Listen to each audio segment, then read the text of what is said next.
Thank you, Mr. Chairman and distinguished audience. When I got the invitation to present a paper in this seminar, the person I was communicating with assigned me the topic, Emerging Trends in Engineering Education, the Way Forward. So I'm going to speak in this context with specific reference to Nigeria, although we are in a global village. I'm going to quickly run through this in these subheadings, a brief introduction, then I will review engineering education, past, present, and prospects, then the way forward. Engineering education is the activity of teaching knowledge and principles related to professional practice of engineering. It includes initial education for becoming an engineer and any advanced education and specialization that follow. Engineering education is typically accompanied by additional examinations and supervised training as requirements for a professional licensing or certificate. We all know that technology education in primary and secondary school often serve as foundation for engineering education at university level. Obviously, if we are talking about the past, the present, and the promises we have, we will find that we have to bring about new paradigms for engineering education.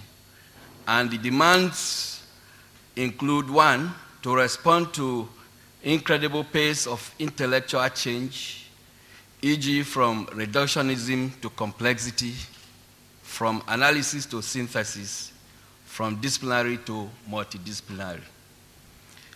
Second, develop and implement new technologies, e.g. from microscopic level of information and bio-nano to macroscopic level of global systems. Accommodate a far more holistic approach to addressing social needs and priorities, linking social, economic, environmental, legal, and political considerations with technological design and innovation.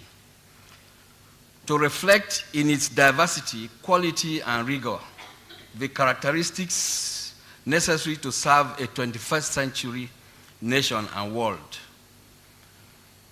Engineering profession in India, according to Natarajan, which I reviewed, compared both the 20th and 21st century engineers while exploring SWOT, which is strength, weakness, and opportunities and threats.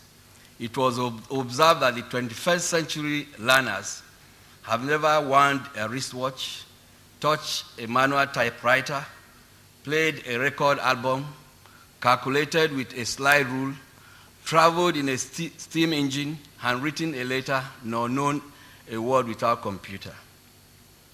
Today's children are better in technology than their teachers. The children have very short attention span and are easily bored if they are doing one function at a time. The status quo in engineering education in the United States is no longer sufficient to sustain the nation's technology and leadership, according to NSB 2007.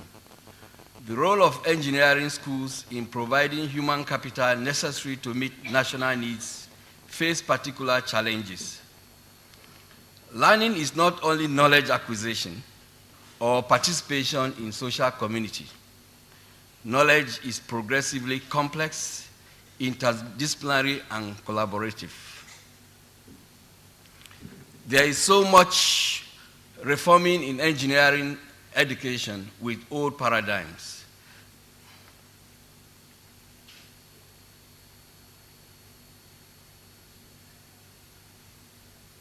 I want to quickly say the way forward.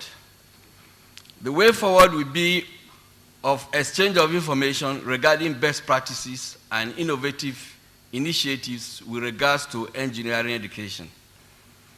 Joint collaborative teaching of courses, sharing of courseware, exchange programs in terms of students and faculty, exchange of faculty for teaching, research and consultancy, exchange of support for training, consultancy and technology development, collaborative research and technology.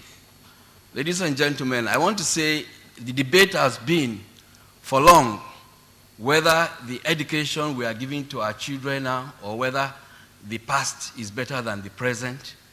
We tend to say that most people tend to feel that today's education is not as qualitative as the past. But I want to say that I disagree with this. It is a matter of understanding. We have to know that education in general is cumulative. The present must build upon the past. For us to stand and say our children no longer have qualitative education or the degree of 1970 or 1980 is more qualitative than that of today is a misinformation. There is a saying that you bring up a child the way he should grow, and when he grows up, he will not depart from it. The education of our children today is a product of what we have given to them. So if you stand to condemn the quality today, then we have failed. If Isaac Newton were alive or Michael Faraday were present here today, they would say the same of us, that this is not the type of education they gave us. So we must appreciate that today's education is building upon the past. What we have to do way forward is to integrate, to use the past to improve the present. But if you say that the past is better than the present, then I give you a story of the struggle between a mother-in-law and a daughter-in-law for the son, who is the husband, and who is the son to the mother. And this is the story.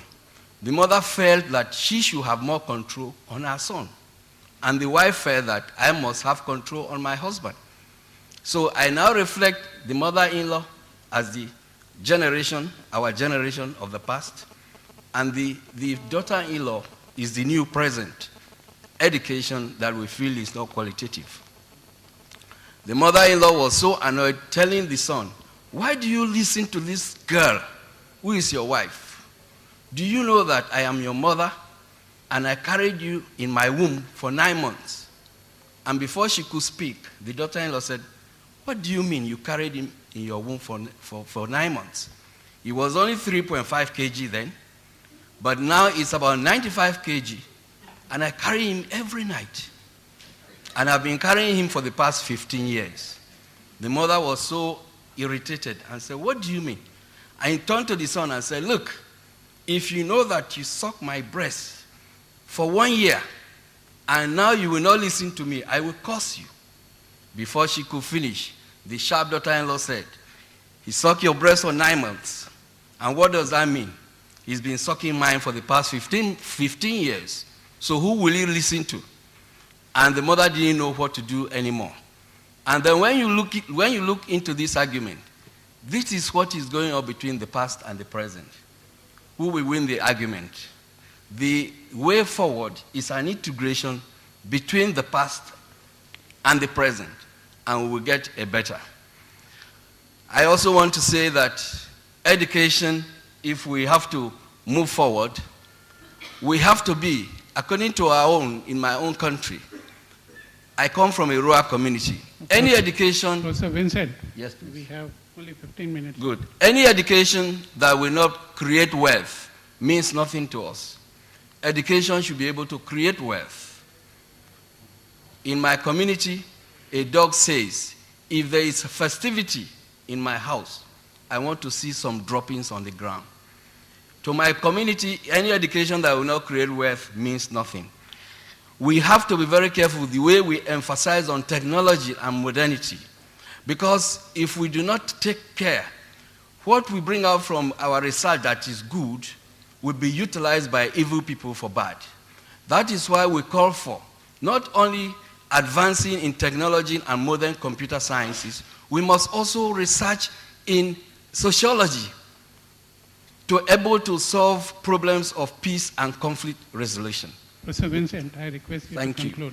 Thank you. And I want to quickly say that human beings are only limited by their imaginations and level of quality of thinking. Anything you can think, you can do. And we know that good thinking brings about good products. Thank you very much. Thank you so much.